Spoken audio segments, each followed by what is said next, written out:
The idea is to shed some more light on what has been happening in the neighborhood and also try and take the debate forward. Today, of course, we're going to be discussing um, the current government's neighborhood first policy. It's been 10 years in the running, and since they've got another term, then we'll have to wait and see how the neighborhood policy plays out in the next 5 odd years. Uh, and for this discussion, we have a great panel today. We have Mr. Bernard Gunatilake, who's a distinguished diplomat from Sri Lanka.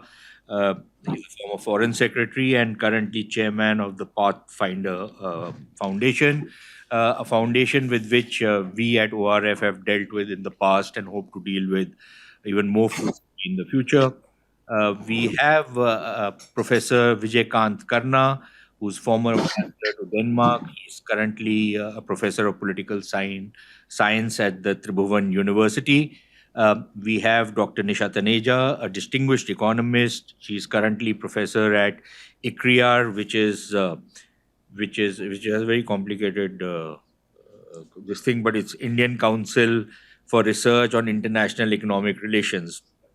It goes back many, many years. I've also interned in it many, many years back. Yeah, and they paid me a real pittance at that point of time. So I've never forgotten that. And we also have my colleague Shivam Shekhawat, who's a junior fellow at the URF, focuses on regional issues. So we have a great panel. And let me just start the discussion by directing my first question towards Mr. Bernard Gunatilake, because it's important that we can keep singing our own songs about a certain policy which a government has enunciated, but I think it's important for us to also see how that particular policy is being perceived in the region over which it has been enunciated. So as a result, you know, uh, while we keep talking about the neighborhood first policy, I think it would be great to hear from Mr. Gunatilake how the neighborhood first policy is seen, for example, in Sri Lanka, and because he has seen the region at large as foreign secretary. How, in his view, is this policy playing out in the region? What have been the hits and what have been the misses of this policy? What more can be done, for this policy to become much more effective, to tie the region together closer? Mr. Gunatilake, the floor is yours, sir. Thank you very much indeed. Good afternoon to everybody. My understanding is that I have less than 10 minutes to cover a period of one whole decade, which is a difficult task. But let me begin by saying first, Pathfinder Foundation is a political organization. We have no association with the government. We are an independent institution, one. Two, a second important factor is that when we are speaking of our relationship, it is an asymmetrical relationship. You take geographical size of India, you take the population, we take the economy. When you take all these factors, in comparison to India, Sri Lanka is a very small country. So there in itself, we have a certain amount of difficulties in having the relationship between our two countries. Now, to look into the 10 years of neighborhood first policy of India, which starts, of course, in 2014, we will have to look into the period just before the beginning of that policy started. Now, I can go back to, say, 5 years back. 2009 was the end of the 30-year-long separatist conflict which we have faced. At the end of the 2009 period, there was huge need for infrastructure development, high demand. there was no support from any source to Sri Lanka at that time other than China. Then, of course, there were projects that came which may be questioned by various parties for various reasons. Hambantota Port Project, Mattala Airport Project, Colombo Port City Project. These are some major projects that took part or took place in Sri Lanka after the immediate end of the war in Sri Lanka. And of course, naturally, due to the strained relations between India and China, India was displeased about the heavy incursion of China into Sri Lankan field.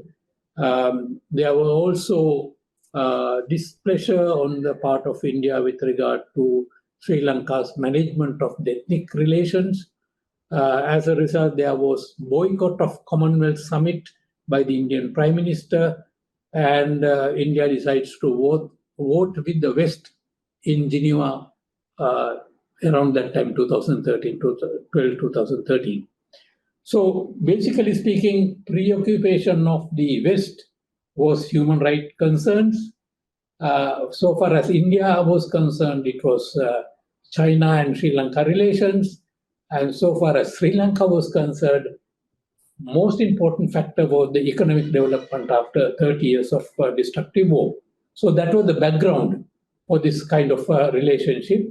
And then we saw President Mahinda Rajapaksa being re-elected in 2010. And towards the 2014, we have had Chinese president visiting Sri Lanka in 2013, September, I think, signing 27 different agreements.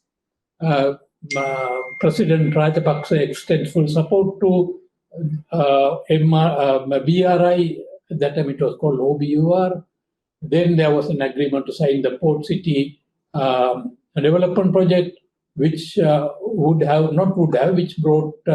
which was designed to bring $4 billion to Sri Lanka.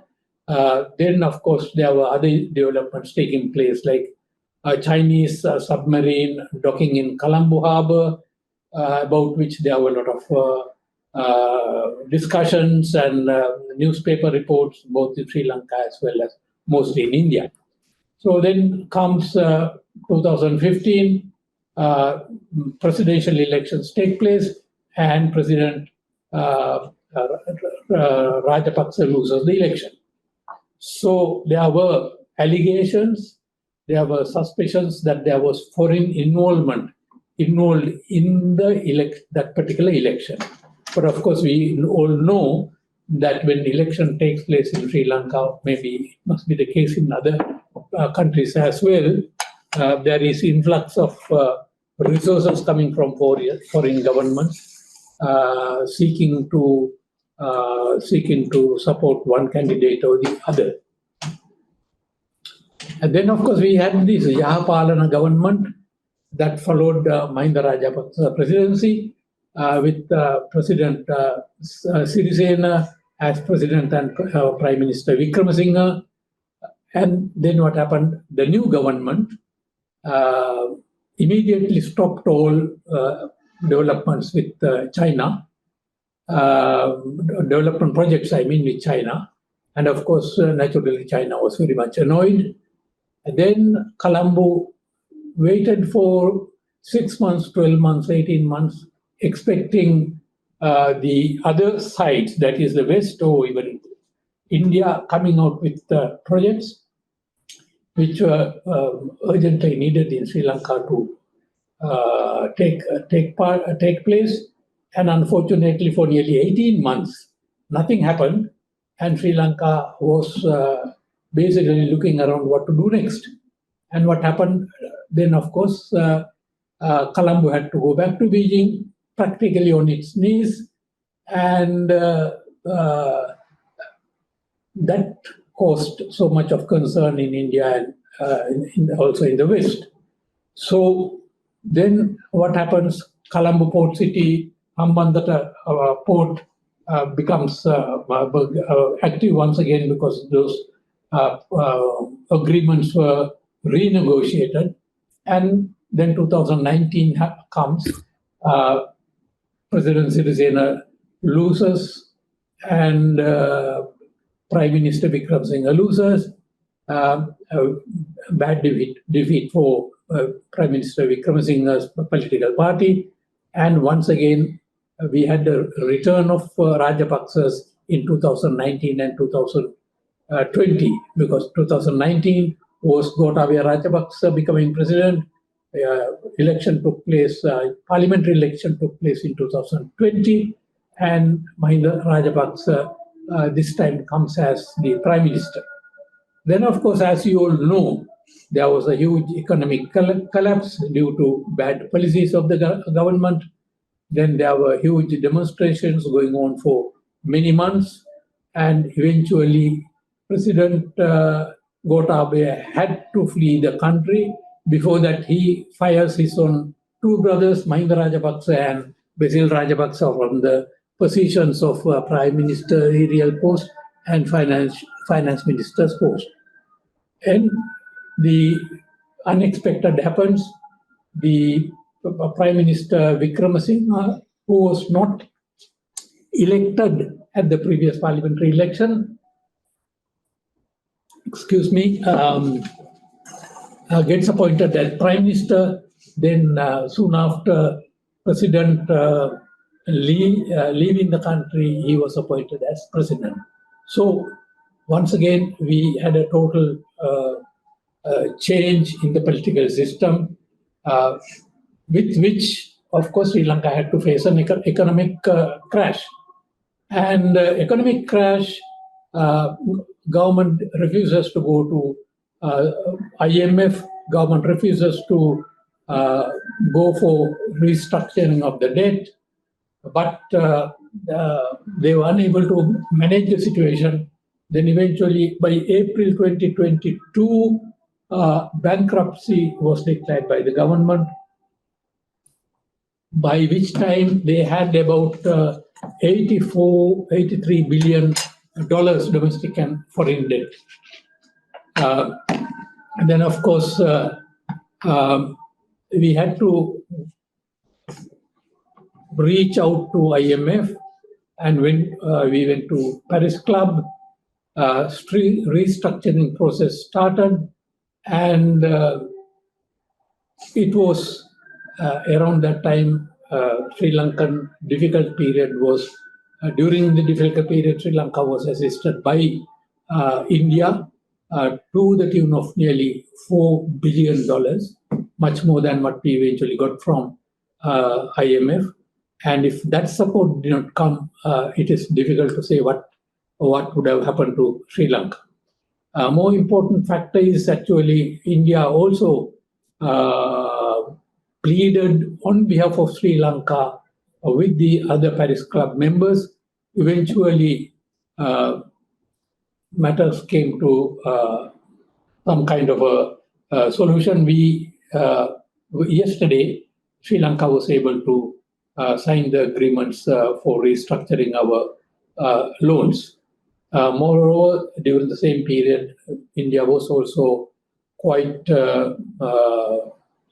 helpful towards Sri Lanka, provided assistance towards meeting the pandemic, COVID-19 pandemic situation.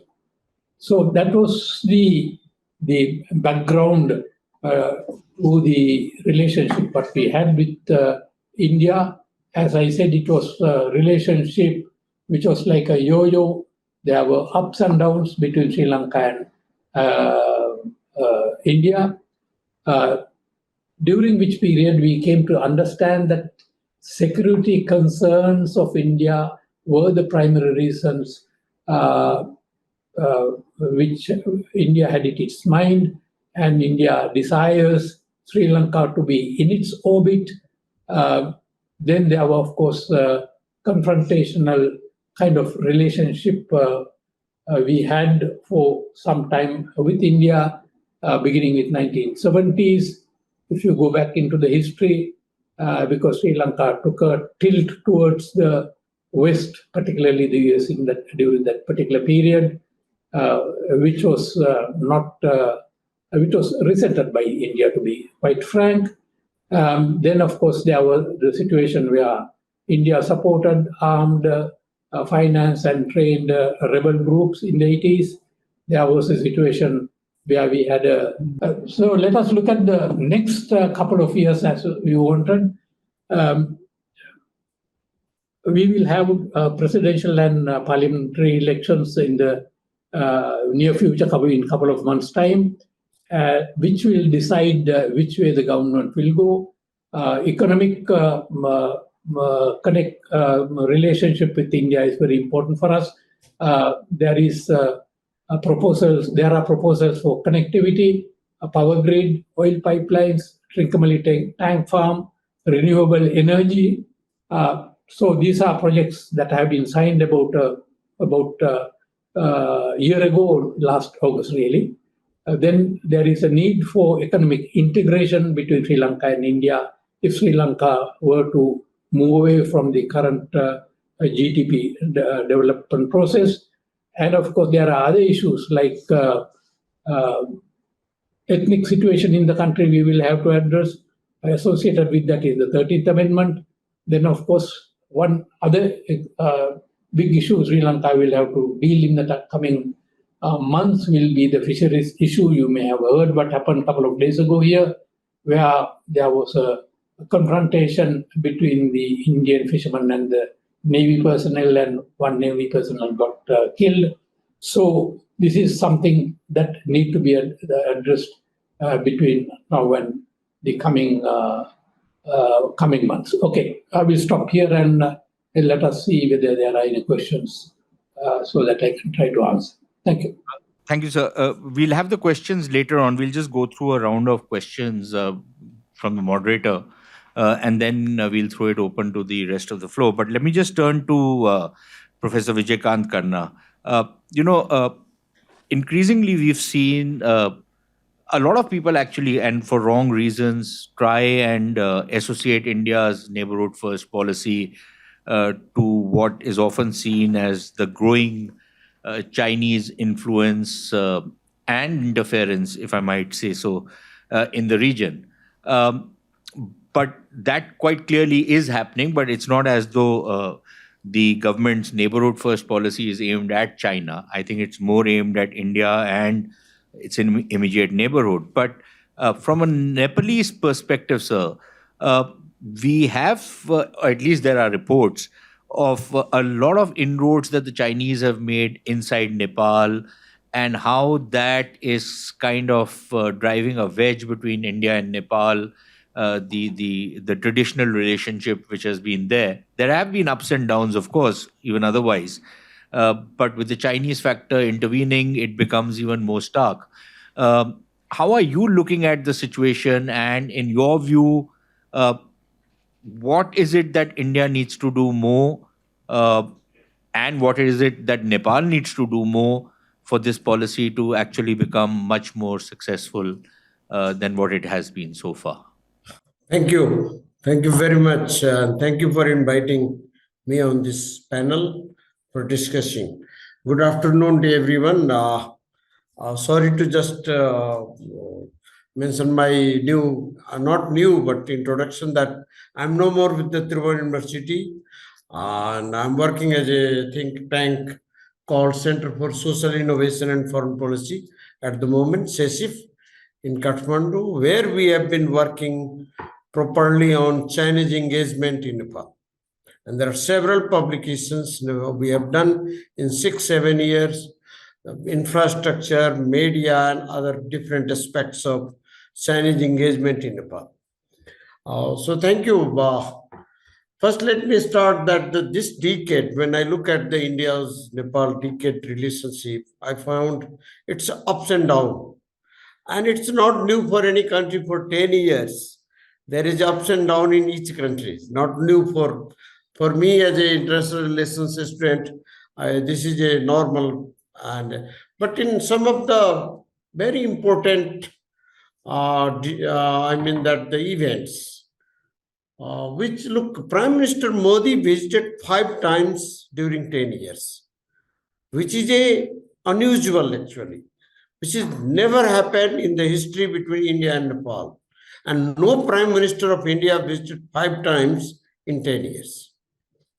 So it's in the 2014, then 2014 he visited twice, then he visited in 2016, he visited in 2018, then he visited in same year in a one, and then he visited in 18 in Janakpur and Muktinath, and then and Kathmandu also, and then he visited to 22. He visited to Lumbini, Gautam Buddha birthplace.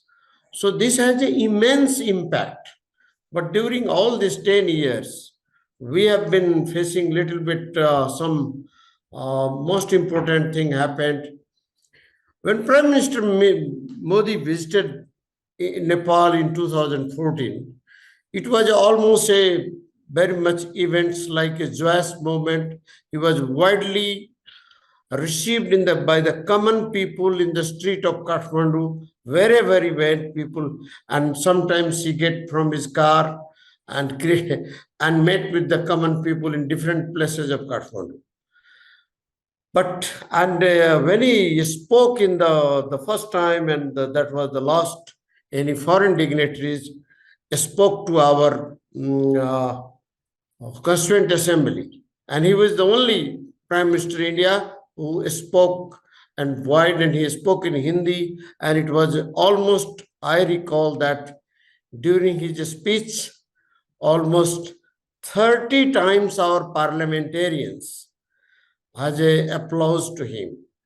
And he raised 3 issues. He said highways, and transportways. And he suggested that in his address, he suggested about the power trade, information, technology, cooperation, and then different connectivity at the border with Nepal.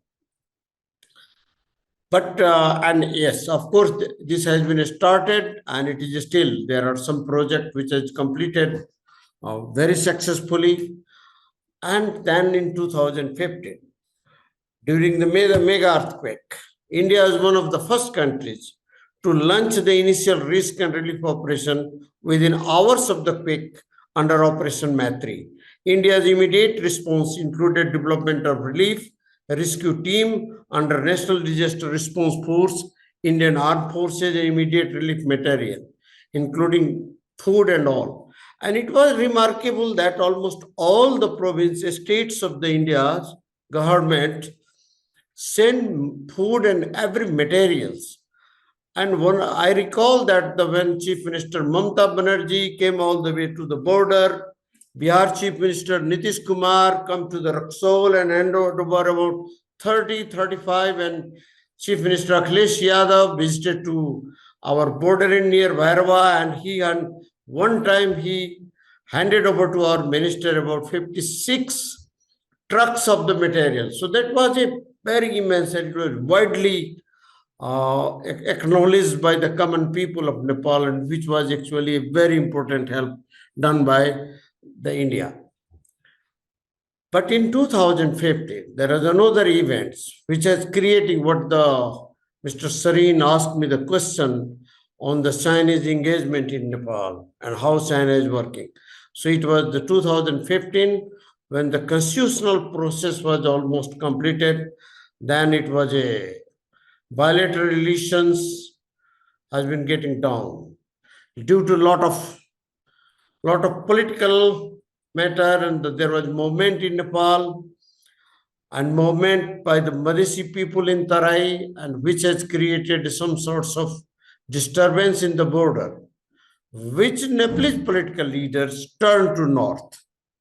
And China, this mark in Nepal turned to China, and the disturbance in southern border induced perception of China as an alternative for Nepal over the dependence of India for trade, connectivity, and others.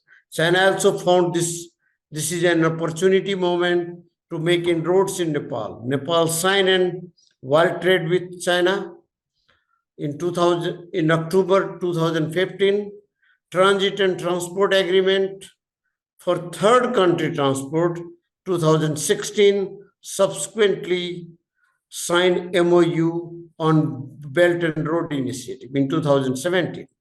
During Prime Minister Kharg Prasad Oli KP Oli visit, Nepal has signed around 16 MOUs in different areas, almost many areas, including border cooperation to mapping of the Sagarmatha, then it's IT, and many areas has been covered by that at the time. And the visit of Chinese leader, from president to foreign minister, People's Congress chairperson, and different political party leaders, and that has created the political environment in Kathmandu was so favorable for China. It went to length to facilitate coalition in 2017 general election and form a unified communist party by merging two largest communist parties. One of the frontline political parties of Nepal was able to cast this public perception, mainstreaming the national agenda fueled by the anti-Indian rhetoric to garner good votes in 2017. And they got almost less than 12, they have got almost two-thirds majority in the parliament. This period marked a significant shift in India's Nepal policy. India's inability to gauge the situation and failure to adopt course correction amid widespread anti-India rhetoric resulted in diplomatic backlash in Nepal. Following 2015 political contestation, India remained low-key in the dealing with Nepal, marked by the allegedly non-engagement for extended period. And that has led to the 2020 several developments. Further envied the bilateral relationship. This discontent against India surfaced in Nepal when India released a new map incorporating disputed territories of Kalapani, Lipulek, and Limpiadhura after the amendment in the constitution. And when the new political map of different union territory and state was published, this has created a tension between Nepal and India. This tension further accelerated when India opened up a road link through the disputed territory of Lipulek to Kailash Mansarovar. In response, Nepal's parliament also passed a new map including disputed territory. The introduction of the Agnipath scheme in India was also met with the dissatisfaction in Nepal, given the long history of recruitment of Nepalese under Gorkha regime, resulting in Nepal government to ask India to halt the Gorkha recruitment under new scheme. But after that, but I found that recently or after 2021, over the last few years, Nepal and India are focusing on avenues of bilateral cooperation on connectivity, infrastructure, economic development to renew relationship. This implies along the irritant bilateral relationship exists, geopolitical reality has compelled both India and Nepal to strengthen ties for mutual benefit. And this also provides Nepal with the opportunity to deepen economic integration in the region through enhanced connectivity with India and beyond. There is increasing realization in Nepal that deepened connectivity and economic integration with India is more beneficial to Nepal, given the geographical proximity and prospect for sub-regional economic integration. Two countries have signed. The first they signed in 2022 when Prime Minister Deuba visited Delhi. We signed an agreement which is called Joint Long-Term Document Vision Statement on Power Sector Cooperation in 2022. So this has opened a 10,000 megawatt electricity trade between Nepal and India in 10 years. Recently, Nepal and India during the External Affairs Minister Dr. Jaishankar visit, Nepal and India signed in 10 years, 10,000 megawatt in 10 years.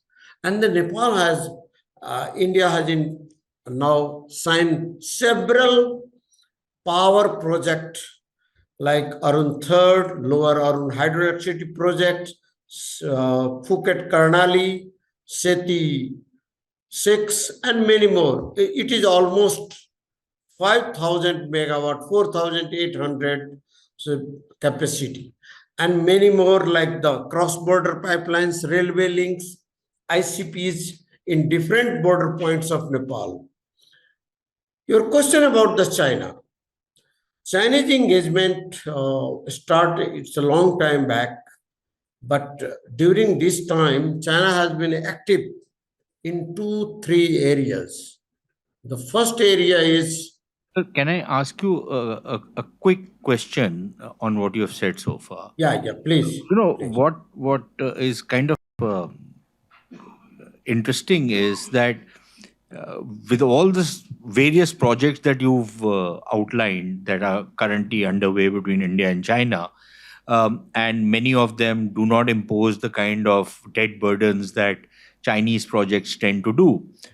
And yet we see that when it comes to, or even on the border issue, Nepal made a big fuss of what you call disputed territories between India and Nepal. But when the Chinese encroachments take place, we see complete silence from the Nepalese press, from the Nepalese political establishment. It's almost as though they are terrified to say anything against China. So, what is it that emboldens people to, uh, for want of a better word, abuse India so openly and have such, fear of even mentioning China encroaching on Nepalese territory? If you can be short, sir, because I have two other speakers who've still not Yeah, spoken. okay. Thank you. Look, I told you about that in the past 70 years, whenever there is a problem with India, between India and Nepal, Nepal turned to China. This is not, I'm telling the first time. King Mahendras, King Birendras, and even King Gyanendras. So the China card, and this has been coming not, it is not new for Nepalese political leaders. So what you said that the Humla, which is very close to 6 hour actually walk from Humla, that point to the Mansarovar, which is very closer. And we did some research on it. We sent some people, our researcher and some photographer, and we have made videos and others on all these area. Yes, you are right that it has not been raised, but some question raised in 2021. Nepali Congress Central Committee Working Committee, which was the ruling party under the Prime Minister Narendra, has constituted a commission, and the party has decided to investigate, and the commission has come up the report. It says that there is encroachment, and it has been raised with the concern. But as you said that when the question of coming to the border dispute with India is making a huge news, cries, demonstration and everything, but not with China. Yes, you are right. Here is the problem with the perception of understanding of the countries. We have 1800 kilometer border with Nepal. The understanding between Nepal and India, understanding with China and Nepal are completely different. Perception of the Nepalese people about India, I'm not telling all, but some who makes the news, who makes the decisions, were the elites and decision makers and political parties. Keeping in the mind that the Nepal has been the last 4 elections, what we found that more than 50% votes for the Communist Party of these countries, and which indoctrinated the people, their cadre, the India is expansionist and Americans are imperialist. That is still in their document, political document. So this has created a mindset of political elites of almost all communist parties, which has a large impact on the media, large impact in the parliament, and large impact in the academia also. So in that way, you can understand that how the things are. So that's why Chinese issues, although now it's not easy for China also, but they have been getting support from two major communist parties and all other small communist parties. And that has created them a special position in the countries. And that's the reason behind it.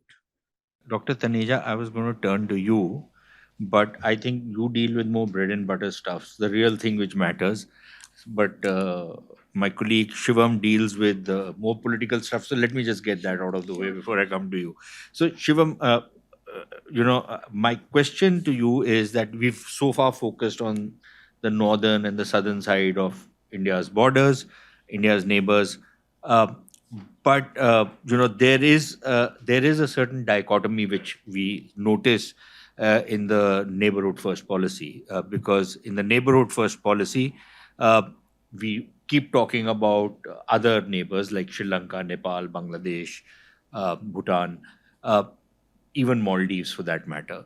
Uh, but Pakistan, Afghanistan are not part of it. Now, at one level, one could say that this is a somewhat more advanced or glorified version of a previous doctrine, which my friend Manoj would know very well, called the Gujarat Doctrine, which many people have not read in India. But even that did not include Pakistan in its ambit. It had kept Pakistan out. It spoke about not having a kind of a symmetrical kind of a relationship, not a reciprocity was not demanded of other neighbors for the reasons that Mr. Gunnar Tillake pointed out, the sheer size. Uh, but what we see is this dichotomy which is still there and become much more stark. Now, do you see that this is something which is contradictory to a kind of a comprehensive neighborhood first policy, or do you think that you can compartmentalize different neighbors and still have a neighborhood first policy? So much for your question, sir. I think, in my assessment, in the short run, this compartmentalization of our neighborhood first policy, in terms of all of us, like in India and in our neighborhood, are we see the developments, we see the progress in our relationship with Nepal, Sri Lanka, Bhutan, Maldives, and all of that, which is like a visible manifestation of the success of a neighborhood first policy. So, in the short term, I think that does create a confidence inside India, inside and within the neighborhood as well, in terms of what the benefits that cooperation with India can bring for the region. But I think when we look at it in the long run, and considering when we see at what's happening in Afghanistan at the moment, or what's happening in Pakistan at the moment, I think in the long run, this definite a demarcation in terms of our neighborhood first policy is not very sustainable. Like in Afghanistan, it's been 2.5 years since the Taliban has been in power. A lot of countries in the region, beyond our region, have started engaging with them for their own security concerns.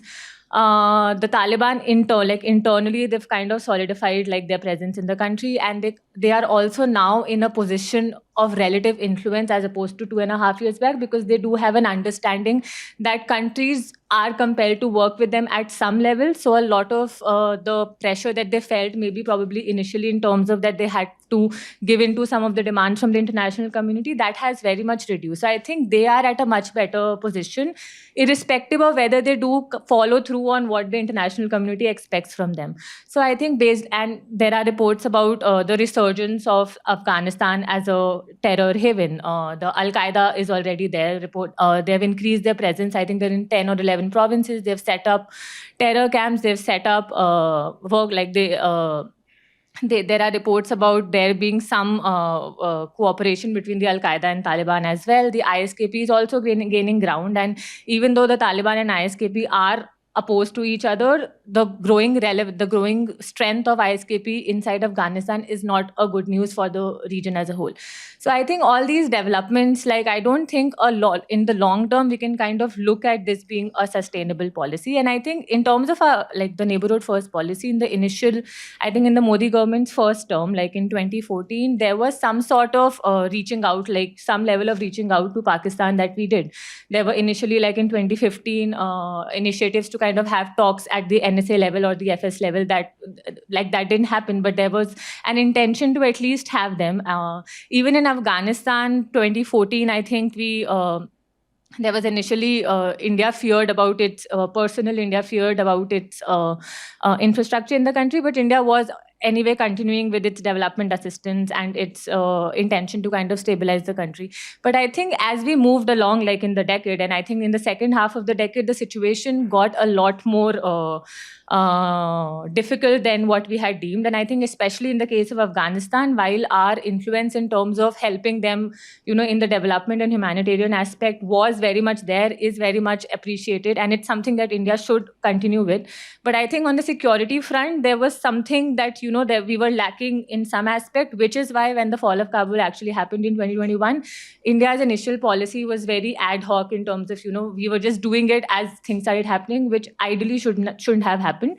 Because I think a lot of the countries in the region, even like countries like other Afghanistan's neighbor like China, Iran, Russia, they were much more cognizant of the developments in the country than I think we were. So I think all these developments in the second half, then it kind of, this inability to kind of see as much progress in the Western sector compelled us to like look more eastward, which has given a lot of, which has had its fair share of benefits, and which is something that should be followed. I think the political will that is there in our other neighbors in terms of cooperating with India. Like I won't deny that there are bilateral irritants with some of our neighbors, but the political will and the kind of consensus to focus on the convergences at the moment, that is something that we should definitely work on. Afghanistan as well, increasingly, because at least with Afghanistan, because there has been a lot more engagement, unlike 2021 when the Taliban came in and there was virtually no contact. Over the last 2 years or so, we have some kind of a presence in Kabul. There is some talk that we might restart some of our developmental projects. There is humanitarian aid which has started. So in some ways, we are, I think, what the point you are making, that, beyond a point, you will have to start re-engaging. I think at least with Afghanistan, that seems to have started.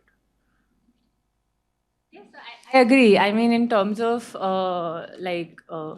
the recent developments, I think there was this long-term agreement that we signed with Iran for like the Chabahar port, and Afghanistan, there was a statement from the Taliban welcoming it, and even India's Chargé Affairs, he mentioned how it's important, like, they would want Chabahar to work as a connectivity hub for Afghanistan and for Central Asia. So even on the economic front, which is one of our interests in Afghanistan, and on the security front, our officials have been meeting Taliban officials. They have been participating. There was this regional conference that happened in January this year, where our representative was there. So I think that engagement has happened, and that engagement. I think it has to do, like, I think it increased eventually when when it dawned on, I think, when we realized that, the terror threat and the ISKP and all of these, groups that we were very worried about, and particularly the groups that are specifically targeted at Indian interests, like Lashkar and Jaish. There are reports about them also having training camps in Afghanistan. There are reports about them working with Taliban in some of the operations when they did gain power in 2021. So I think all these concerns have compelled us to work with the Taliban. I am not very sure as to, because, as to what will we be actually able to kind of get what we want out of it, considering Taliban's own commitments in terms of countering terrorism are still something that we can't take at face value. They deny the presence of any terror groups inside the country. They deny any support that they provide to the Al-Qaeda or any other group. They have failed to crack down on the TTP on Pakistan's request. They have failed to actually work on countering some groups which are inimical to China's interests. So I think in terms of that, I highly, it is still relatively, I think, in the initial stages to kind of be very like to bank on the fact that, if we kind of working with the Taliban would kind of ensure that our security interests are protected in the country. And even in terms of our infrastructure, like economic interest, I think in 2014 back, like, a decade back, it was the Taliban that kind of attacked so many of our, like, infrastructure projects. It targeted our personnel. So now it's kind of like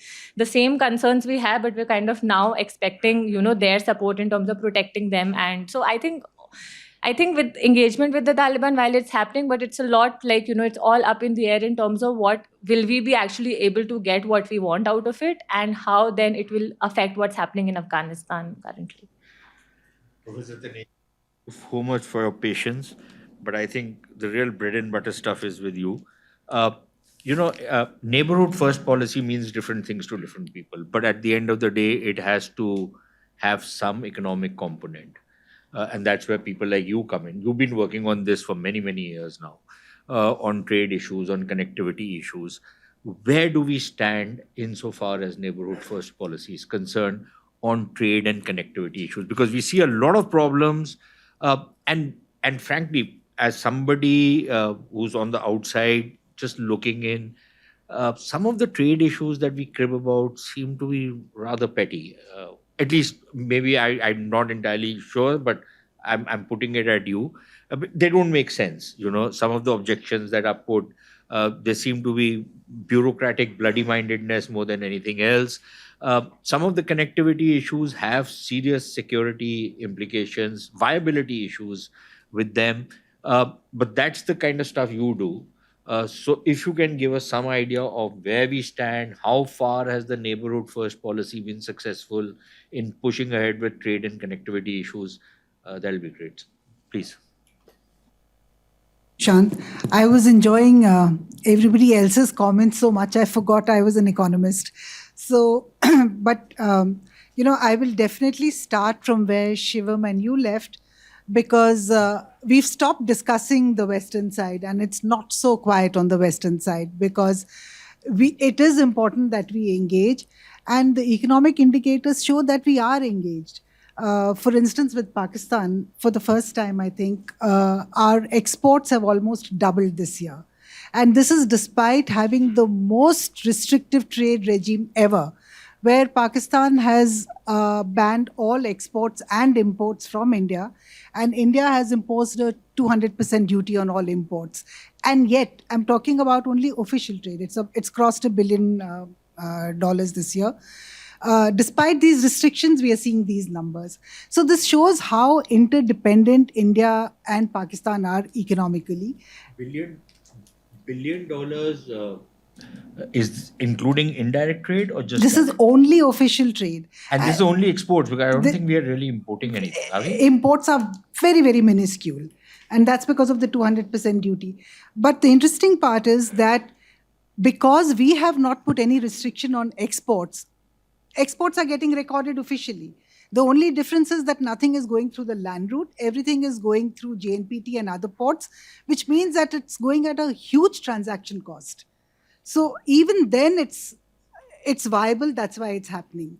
So I think that's an important development. And that's why you hear these murmurs about, are there back channel talks between India and Pakistan, where the trade is going to resume again. So even though Pakistan has imposed much harder restrictions, they are feeling the pinch now, because they realize that they are more dependent on India for trade. So there could be a turning point, and we can see that over time, even with Afghanistan, for instance, the changing regimes, through history, we can see how there have been periods of hiatus and periods of deep engagement. So there is no reason to believe that this is not going to happen again. And therefore, some amount of engagement is very, very important with our two Western neighbors. And I think that is going to continue. So I think, again, I'll move to the West only, which is because what is India's neighborhood? It's actually quite vast. And we're also looking, our interest in Pakistan and Afghanistan was also because of our interest in Central Asia. And we have, you just mentioned the Central Asian countries, and we have this international north-south corridor that India is quite interested in. And this was actually started as a trilateral agreement between Russia, Iran, and India. And this was supposed to be a corridor, and India was, very deeply interested in it. Then it was dormant. We invested in the Chabahar port also. Then it was dormant for some time. Then China claimed that INSTC is ours. They had it minuted in their BRI, one of the BRI meetings. So when did INSTC become theirs? And I think that's when India also woke up to this fact that okay, INSTC is ours, and we need to rejuvenate it. But what really gave us the push to re-engage in the INSTC was the Red Sea crisis, because when that happened, we realized that there has to be an alternative route. And so, we signed this long-term agreement with Iran on the Chabahar port. It's a 10-year agreement so that it's sustainable. And now we want to look at the INSTC corridor more seriously. And what is also interesting is that the US, despite its sanctions on Iran, has always left Chabahar port out of it. So there is a waiver on the Chabahar port because everyone sees that as an alternative route. We can't depend on the Suez Canal so completely. But is it a viable route? Is it a viable route? It is viable, yeah, of course. It is, but see, in fact, all the countries along this corridor are members of the TIR convention, which means that we can all trade with each other under a single document, cross international borders, and under a single document, and it's perfectly safe, it's easy, reliable. So on all counts, this convention allows us to move cargo along this corridor. And SAARC members or the BBI and Motor Vehicles Agreement, we are not members of this convention. Even in BIMSTEC, we're going all out. ADB is supporting us, technical assistance, so many documents on connectivity. Yet all of us are not members of the TIR convention. So the foundation of the INSTC is very, very strong. It's about making it operational because the software is already there. So this should definitely be monetized. Professor, I'm interested in, is it viable economically? Absolutely. Compared to the Suez? Yeah. It depends on which country you want to go to. So for us, what it means is not only are we getting access to the Central Asian countries, so we have a lot of untapped potential. In fact, we just came up with some numbers. It's 9 times more than the existing trade. So it opens up that much of opportunity to trade with these countries. And plus, it's giving us access to Russia and to all the other countries along the corridor and entry into Europe as well. So, and the most interesting thing about INSTC is that until now we were told CPEC is going to be the great destiny changer, game changer. It is going to be the center of the world. And suddenly we see Pakistan is saying that no, we also want to be part of INSTC which is what CPEC was supposed to manage. How does that fit in? Every country wants to diversify its risks. Today, why are we looking at INSTC? We don't want to be looking at only the Suez Canal, right? And geopolitics is going to be guiding economics. So me today as an economist, I can't not think about what's happening geographically and the political developments, the geopolitics, the geoeconomics is going to determine all of this. Like with the Suez Canal crisis, nobody knows whose ship is going to be targeted. So we are playing it safe. We want Russia also. We want to trade with Central Asia also. And I think that's a really smart policy that we are following. We are diversifying. But Professor, on the eastern and the southern side. So, for example, now there is talk of a land bridge between India and Sri Lanka. What is the viability of that? What economically? And then, of course, about the other corridors that we were talking about connecting to Southeast Asia. We again have political problems. Myanmar is in a crisis.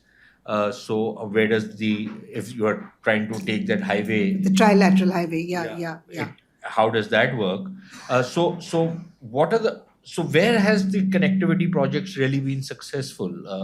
Apart from what Mr. Karna was saying about Nepal, that a lot of work is going on in terms of pipelines and other stuff.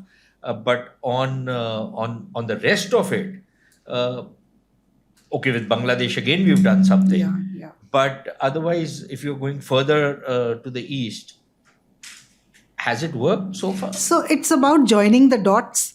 So ultimately, like for instance, the ADB has identified some 267 transport projects, and out of these, 216 are just infrastructure projects in the BIMSTEC countries.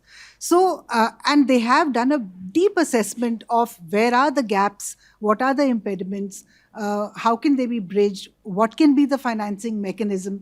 So a lot of work is going on the connectivity front. But unfortunately, this has a long gestation period and it will bear its fruit only later. And that's why I think a form of connectivity that we often ignore is the digital connectivity.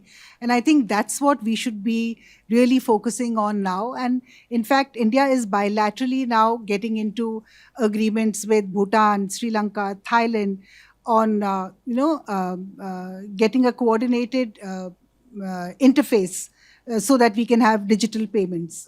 So integrating the digital payment systems is already happening. And we should then actually be suggesting that we should have a proper framework within BIMSTEC.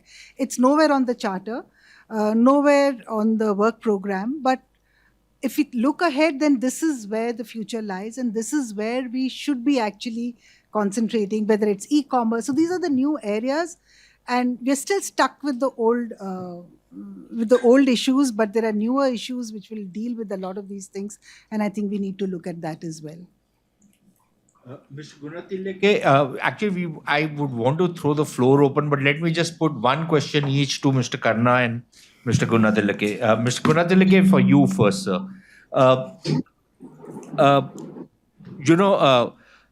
There are a lot of projects that India has initiated, for example, between India and Sri Lanka. But somehow we see virtually every Indian project getting extremely politicized and becoming part of a political football of sorts. And that happens with Indian projects. It doesn't happen with Chinese projects. What is China doing right, India doing wrong, or where is the problem coming from? Very briefly, sir, because then we'll throw open the floor for other questions. I just mentioned during my intervention that there are plans or at least signed agreements for connectivity, power grid connection, oil pipeline, development of Trinco tank farm, renewable energy program, so on and so forth.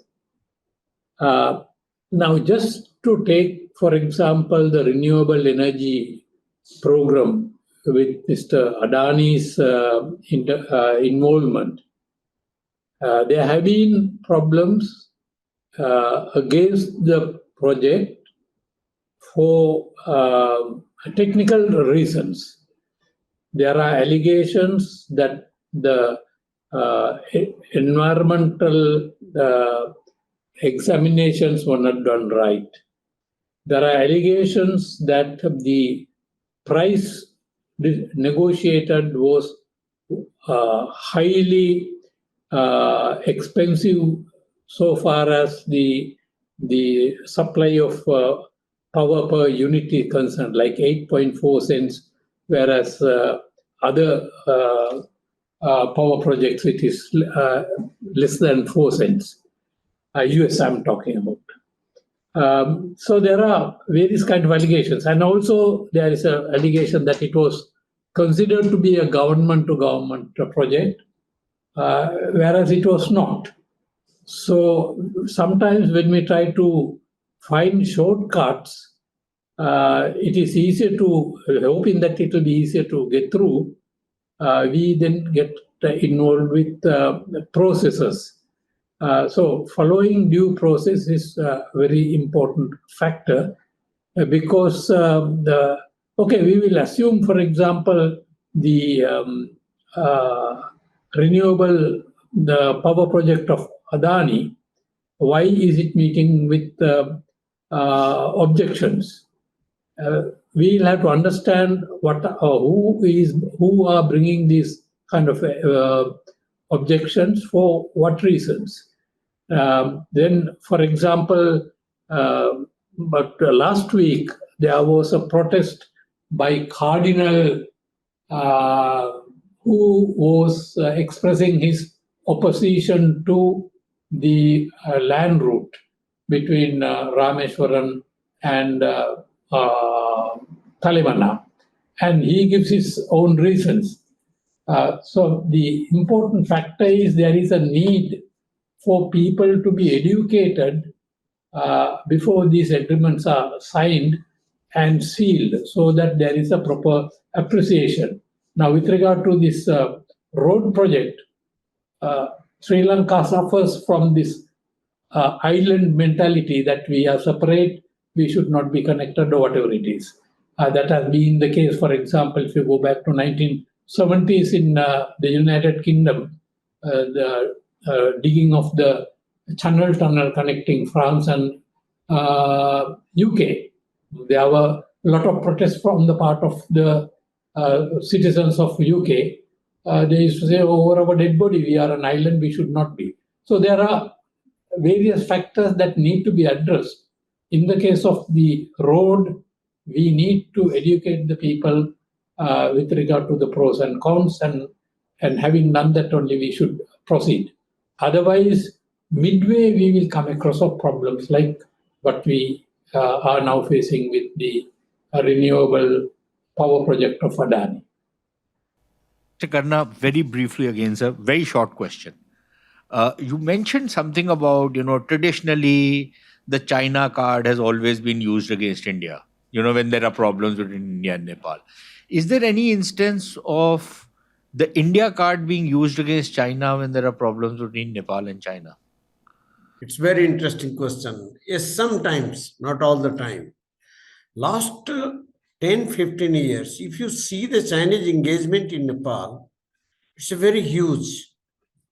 In 2019, Nepal Communist Party and Chinese Communist Party signed a MOU for training of the cadre and leaders, and there has been from 2019 to till date more than 3,000 Communist Party cadres, including top leaders, went to China for a special training on Xi Jinping thought, governance, party relations, and the party command over how they run the government when you are in power. So it is such an engagement, infrastructure, IT, almost 90% of the telecom sector, private and government both. All the software and hardware from the Chinese Huawei and different other big companies, ZTE and all. And hydropower, government and private sector. And World Bank project, ADB project, road, water supply, and many more. Almost 90% of the projects are in the hand of Chinese companies because they make the lowest bidder, but not the case that the lowest bidder, but when they go back after completion of the project, they never complete project on time. And there are large number of corruption cases has been raised. So sometimes, as you said, that there are investigation on the Chinese investment in Pokhara Airport by our anti-corruption body. There is the issue raised. And one important thing I'm telling you that about the BRI. Recently, just yesterday, day before yesterday, we have a Chinese Vice Foreign Minister in Kathmandu. It's 3 days. He left yesterday evening. And this is 9-10 times negotiation on BRI projects, framework agreement, and not signed. In Parliament, just 2 days before, almost more than 12 MPs from the different political parties, ruling and opposition both, raised question about the content of the BRI framework agreement. So this is not that every time the India, sometimes the China also get that card from. So it happens sometimes. And that is why very remarkable that while in all these special relationship growing between communist parties, But BRI framework agreement yet not signed, and no Chinese projects under BRI is in operational in Nepal. And for my understanding, as our finance ministry and other ministry has taken the stand, I don't think in the future there is any project under BRI. There are conditions which is not conducive. Nepal has no history of taking commercial loan. And all the BRI projects are the commercial loan. So this is very difficult for Chinese to get through. No, I think that's a great blessing for Nepal if you're not taking any BRI projects. But that's just me. The floor is now open. Anybody who wants to ask a question, please identify yourself, identify the person you want to direct the question to, and please be brief so that we can get as many questions. We have about 25 minutes. So, Yeah, Jayantu Roy Chaudhary, former resident editor, PTI, Eastern Region. Ms. Taneja, rather, Dr. Taneja, you talked about the highways that are being built or are being, we are trying to get through to Central Asia. But the main weak link seems to be Iran. The railways there are in shambles, the roadways are not in great shape, and your border crossing costs are huge in terms of the number of hours spent in crossing each of the places. Yeah, I think there was a study done a few years back on that. My question is also kind of related to the INSTC, which the professor told us about. When you say the Chinese also started claiming it, see, the point is that there are two INSTCs. There is the Eastern Corridor and the Western Corridor. The Eastern Corridor is a newer kind of a thing, which they could conceivably do. But the Western is very clearly Iran, Russia, India. Now, the problem with the Iran, Russia, India thing is that there are parts, the Rusht to Azerbaijan line has yet to come up. That is, it's being constructed now. Second most important, and I think that's related to Jayanto's thing, is that with Iran and Russia under embargo, Western embargo, Indian companies are completely too scared to trade. Whereas when it comes to Chabahar, there is an exemption. So Chabahar is okay as long as you go to Afghanistan. But if you try to go to Russia, I think you will be in trouble. And the other problem with the Chabahar route is that the Chabahar to Meshed line, railway line, is not doesn't exist. No, Zaidan, they're building. It's not quite ready. But what I'm saying is, it has to go all. Zaidan is okay for Afghanistan, but if you have to go to Meshed, to Central Asia and to Russia, you need the Meshed line also. And I just like to make kind of one comment on the overall subject. See, when we are talking of neighborhood policy, I think it's very important to understand that the real clout, meaning India is a big country, the real clout is what is your ability to shape the policy of your neighbors? Can you do it through inducement? Can you do it through coercion? And I think in both those areas, we are not quite there as yet. we are reluctant to do. And we are still, I think we are still, partly we are reluctant. It's not that we have not tried to coerce and we have not tried to induce.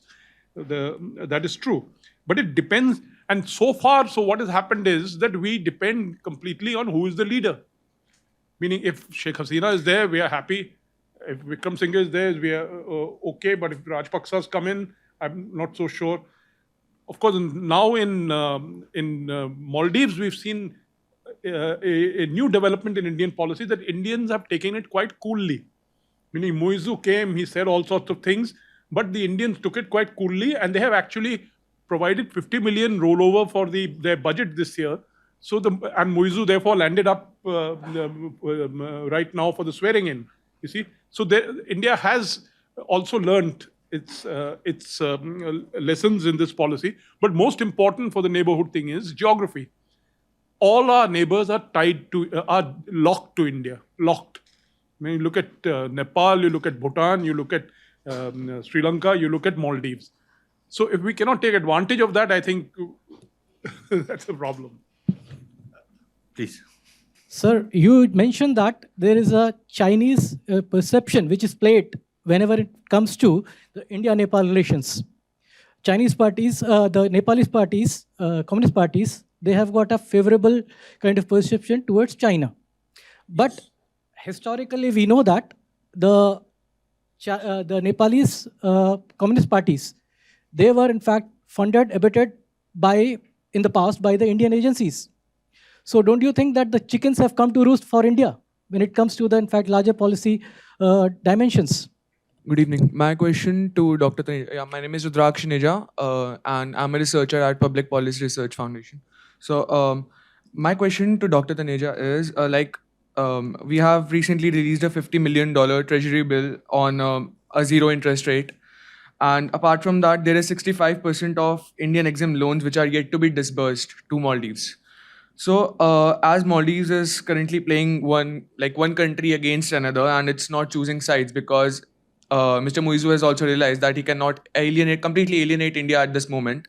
So how do we have to diplomatically challenge, it's a diplomatic challenge against us, how have to we balance the interest, and what should be the solution against this problem to counter Muizu's narratives he's playing country against another? So what's the diplomatic process towards reaching a complete balance out relations before Muizu, what all narratives were there? I'm Subodh, Research Associate, ICWA. My question is to all the panelists.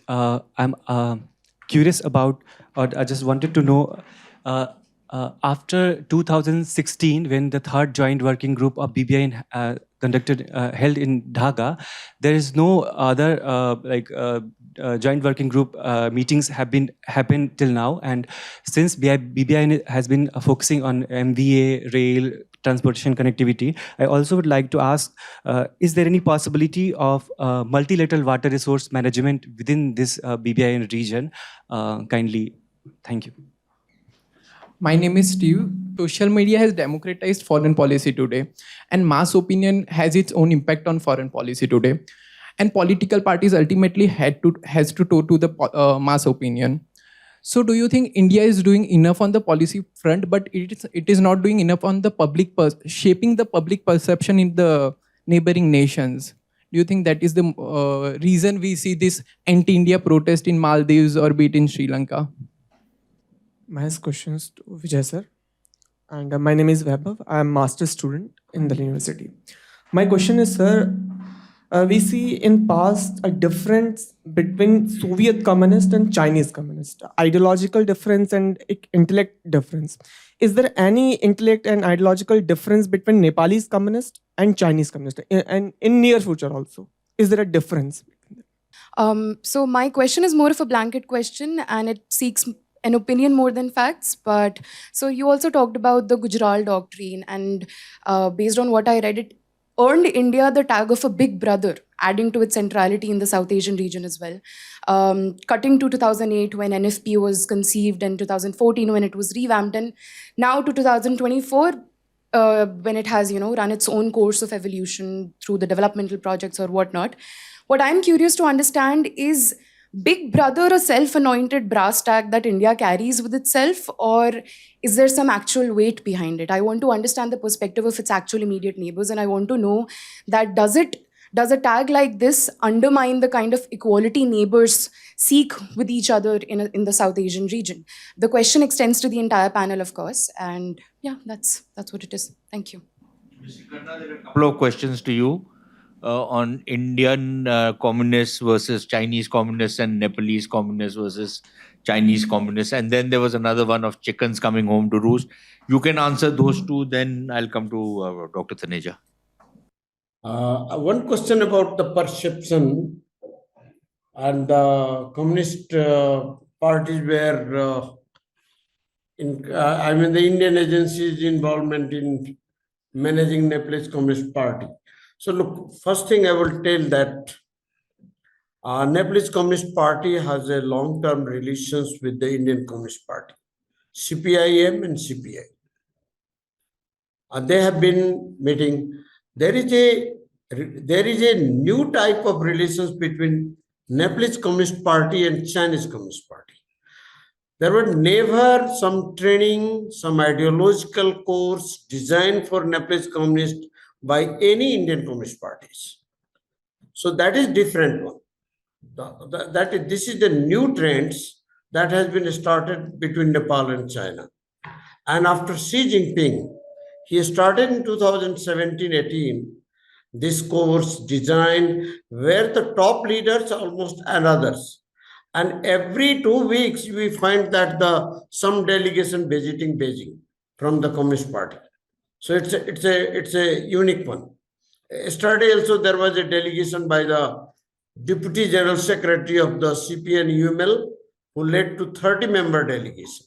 And this is 2 weeks program and all the delegation when go to China, it's not less than 2 weeks. So this is all.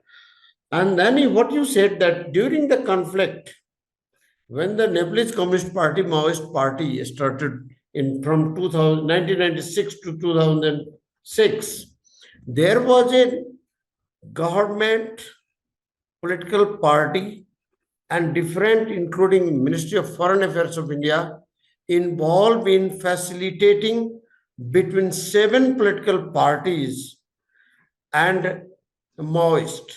When King in 2005 took over power and banned all political party, arrested all top leaders, and imposed almost emergency was imposed in Nepal. Media were, when the media houses, the military colonels were stationed in the media houses, the many radio stations were closed. At the time, Maoist shown willingness to get India's facilitation support. And then 7 political parties, which were led by the former Prime Minister Girija Prasad Koirala, and then India has facilitated not only the government, but some leaders, some academicians who became the messenger between. If you read the books of Professor S.D. Muni, you find in detail how it happened. And there are other, even you read the Ambassador Shyam Saran book, which says in detail. So that's why I never found that any Indian agency is involved in the promoting ideological training or organizational training in Nepal. That is my one thing. Second thing you ask about this, what differences between Chinese Communist Party and Nepalese Communist Party? Yes, there are differences. Some of the very hardcore Communist Party, they call them revisionist. Today also one of the member of the one Communist Party, who is a single member in parliament, raised this issue about the VRI in parliament. And again he said that although he didn't agree with the Chinese Communist Party at the moment.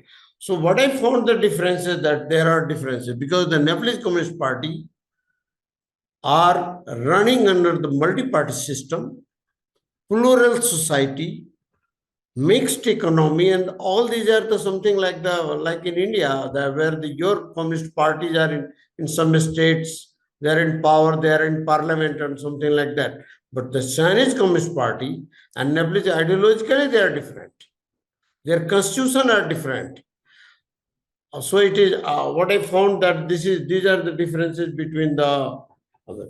One important thing what I would like to add, Mr. Sareen, that the Nepal and India in 50s to 90s, I can say, the leaders, each others, had privilege to take up the phone and call to the Prime Minister of India, sometimes the leader of the organization, and different people. The last was the President Pranab Mukherjee, who has a personal relations with the Nepalese political leaders. But there is a gap. There is no such communication between the leaders of both the countries. And the new generation leaders don't know the Indian leaders, and Indian leaders are not aware about the individual. So this is a gap, what I found that. So when we talk about the people, we have a excellent relation, and there was a lot of management during the conflict time, or many issues has been settled between talking with the political leaders. And I can name many leaders who participated in Indian independence and the Indian leaders who participated and helped Nepalese democratic movement till 2006. So this is the big gap now. Thank you. It's a very, very interesting point which you make. And I think that is something that everybody needs to look at. Dr. Taneja, you had a number of questions addressed to you. Number of questions to which I have no answers. But my own interest in INSTC is that we should have an alternative route. And it's absolutely correct that a lot of work needs to be done on the connectivity front. Unfortunately, connectivity is something that requires huge resources and a lot of time. Why is it that in BIMSTEC, with so much of technical assistance and so much of effort, so much of homework, we still haven't got projects off the ground? So INSTC, we've just woken up to it. So this is only the beginning, and a lot of work needs to be done. But given its importance, and I think India is interested in driving it. So I think it will happen, and so is Russia. So with both of them as strong leaders, I think there is hope that it will travel some distance at least. And also what needs to be done is developing a framework, looking at how the financing will be done, getting the multilateral agencies into it. So unless we have this framework in place, the projects are not going to take off from the ground. So that is definitely needed. And now the whole world is looking at alternative routes. So it's not just India. Everyone is looking at what are the alternative routes that can be built around the world. We have the Malacca Straits, which is so congested. We have the Red Sea. And right now, a lot of the cargo is getting diverted from the Suez Canal right around Cape Town. So it's a huge distance, additional freight costs. So, it is the business that is now saying that can we have an alternative route? And even our Freight Forwarders Association of India is now saying that, let's do something about INSTC, because they are all bearing this larger cost of rerouting through around Africa to access the European markets. Don't you think IMEC has a better IMEC chance? too, like I said, politically, yes. It was in fact financially also, and it's got the loaded blessings parties. of the G7. And it's there now in their communique. Just now it was just signed. So that also, but like I said, it has to be multiple routes and multiple, because of the geopolitics, this is a different set of countries. So you will have the same set of countries somewhere else, a different set of countries somewhere else. So India is trying to keep its alliance with different groups and through different kinds of projects. And I think that's a good thing. I think one question that came up, and it's not really my forte, but I was very tempted to answer this, which is why is China perceived differently by Nepal? And we are perceived as big brother. The reason that Nepal complains about India so easily is bada bhai hai. You can say whatever you want, but China is a big neighbor. Sense of entitlement. Sense of entitlement. So we should be happy about it. Whereas China is a big neighbor. So there is that distance with them, which will always be there. So again, this is like, it's a legacy that we've lived with. It's the cultural ties that we have lived with. And that's why this kind of, but this also makes for a more active dialogue. So that's the plus point. On your point on Maldives, there is, again, no quick fix. Governments will change, positions will change, but there has to be a dialogue. Otherwise this money is just going to be sitting. So even for ourselves, we should actually be engaging with any government and with all governments, so that, that's the only way to do it, being engaged. Shivam, there was one to you on social media and foreign policy.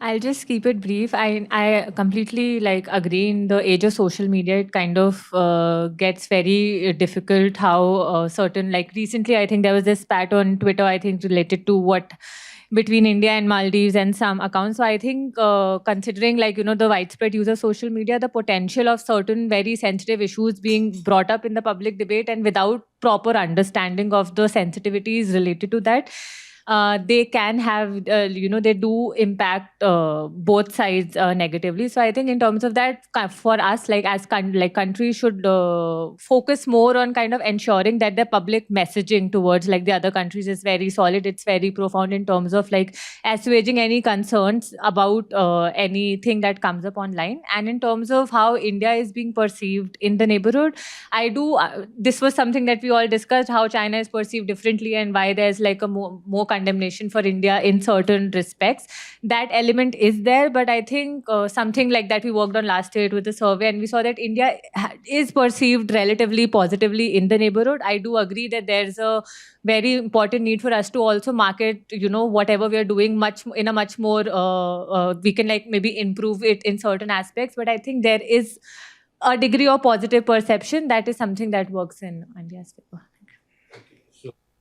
As moderator, since I have the last word, I'll just say one small thing on this whole social media thing. Look, it's a reality, whether we like it or not. Okay, and foreign policy establishments and governments need to factor this in whatever outreach they have, whatever howsoever they want to project themselves. They need to factor this in. There is a whole lot of noise, and as Shivam says, much of it ill-informed. Much of it, a lot of opinion with very little fact, a lot of fake news which is peddled on social media. But you need to learn to, go through this minefield of nonsense to reach some kind of a proper solution. On your question, look, number one, Big Brother is, I think Manoj answered that question. When he talked about there are two ways that you influence your foreign policy, either through coercion or through, what is the other one? Through inducement, right? We do neither. There is an Urdu couplet, but I don't want to say it out here, but maybe I can tell you that later. But the thing is that, bottom line is that it's a perception which has been created partly because India is a big country. That does not make us a big brother. It's not that we are going around bullying people and, doing regime change as certain other countries which profess democratic values around the world seem to be doing. We don't do that. But the fact of the matter remains that because of the size, and as Ambassador Gunatilake was saying right in the beginning, how do you, you can, that is the reason why we are not saying that we want reciprocity. And don't equate equality with reciprocity. All countries in a particular organization are equal. And yet, if you are going to start demanding reciprocity, it's not going to work. There will be certain concerns we will have. And again, Ambassador Gunatilake pointed that out, that the penny dropped with the Sri Lankans, that look, India has serious concerns about security and those need to be addressed. The Bangladeshis understood it and relations haven't looked back after that. So I think, people have to be sensitive to each other's concerns. That's not being big brother, right? If somebody says that, look, I am going to deal with your enemies, I am going to sponsor terrorism in your country, but you must be nice to me, it doesn't work. So I think there is this distinction which you need to make. Many people would sometimes say that, yeah, maybe India should become big brother. There would be a body of opinion out here, but I think the general policy in the government has not to be big brother, but to deal with each other as sovereign countries. But there are interests which all countries have, which need to be protected. Shiva, you had a question, I think, for Ambassador Gunatilake. Willing to ask Ambassador Gunatilake about how do you see in terms of the upcoming elections? So do you see anything positive coming of India-Sri Lanka relations, and what do you think is the future of India-Sri Lanka relations post the election? So that was one question I had. Well, with regard to the elections, I think it is going to be presidential elections, maybe 3-4 months down the road. But you asked me what kind of a result to be expected. Honestly, I don't have the answer, because cards are not on the table as yet for us to see.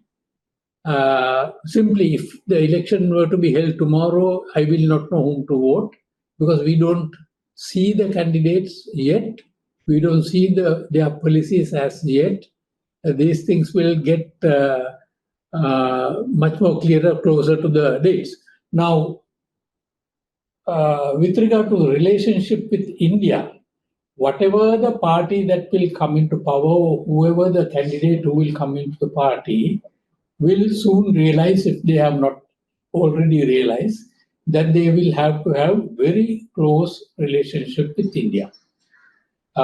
Politically, more so economically, because in the dire economic situation Sri Lanka is facing today, our GDP growth rate is below 3%. And for us to come out of the hole in which we are placed today, it has to be 5%. It has to be more than 5% for the near future. And that can only be achieved if we were to integrate, or if we associate ourselves with the Indian economy. Otherwise, we will not be able to do so.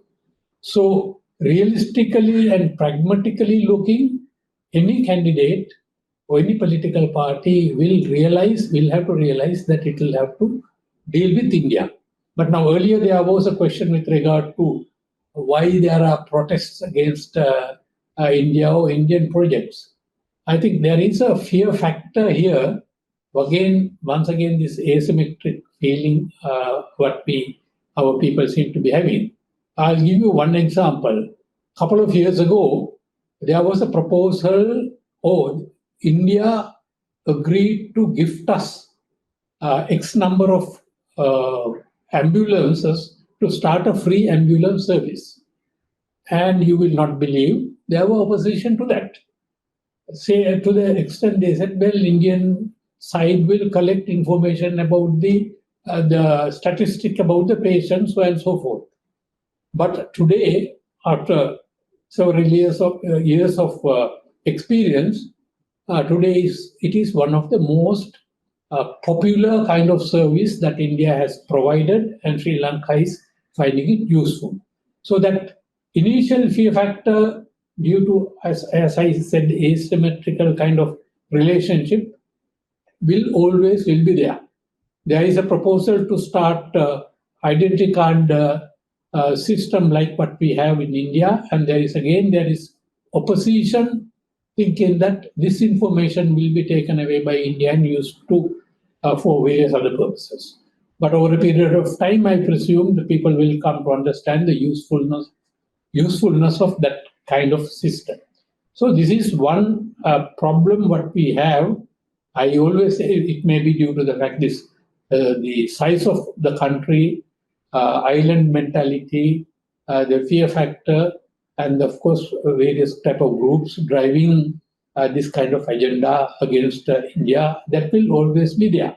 So then we will have to understand how to overcome the situation, like what happened with the ambulance system.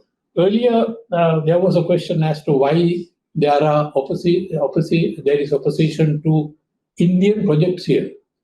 Once again, it is not only for Indian projects. I go back to the coal power plant introduced by China some 10 or 15 years ago, and that project was held up for over a decade due to the protest by the people in the area, saying that it will cause this, that, and the other kind of environmental problems. When the Chinese wanted to build the Colombo port city, it got held up for a fairly long period of time. Once again, there were environmental concerns, and when those things were addressed, it was possible for the Chinese to go ahead with this project. It's a $4 billion project, very important, because it was not a lone project like Hambantota, but it was a project where China brought $4 billion to develop the project. So the opposition is not only for Indian projects, but depending on the project, there have been opposition to Chinese projects as well. So as I said earlier, it is important to keep the population informed there must be a consultation process or educational process to educate the people as to what would be the end result of these projects would be. Now, earlier I mentioned about the financial support India brought when Sri Lanka was in a difficult situation. Perhaps after 2 years, Sri Lankan people will forget about it. And they will not realize if that cash injection did not come in the right time, they would not even realize what would have been the economic situation country would have to face at that particular time. So likewise, there have been support coming from India, 50,000 houses to certain areas of the country. There were hospitals that were provided. There are school systems that were provided. I have a feeling that these things or good deeds done by anybody will remain in the minds of people for a short period of time. But if something goes wrong, I think it is the human feature.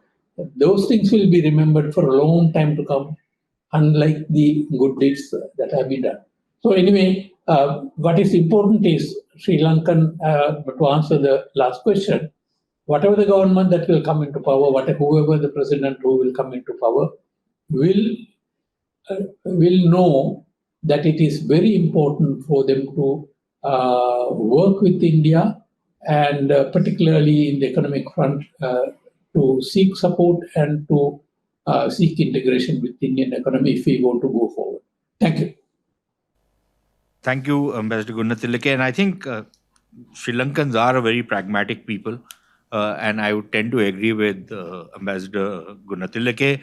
But I think he's also been a very good diplomat and a very sensible in not predicting elections. And we in India know how hazardous a task it is when you start predicting election results, because people have a habit of pulling off nasty surprises.